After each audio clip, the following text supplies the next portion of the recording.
lush forest, there lived a wild boy named Skaar. He lived in harmony with nature, and every day was a new adventure. One day, Skaar heard a faint cry.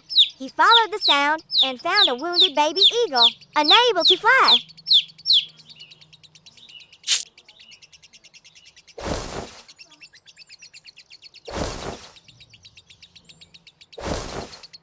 Don't be afraid. Skaar whispered. I would help you. Skaar knows he needs help, so he runs to the Hero Club where his special friends are. Oh, Skaar, what's wrong? She-Hulk asks while watering the plants. Skaar explains about the injured eagle. Bruce Banner, the good scientist, immediately grabs his first aid kit. Let's go. She-Hulk says, and the three of them run into the woods.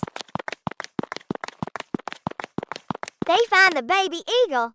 She-Hulk gently picks it up, its nest carefully remade. In the lab, Bruce carefully examines the eagle.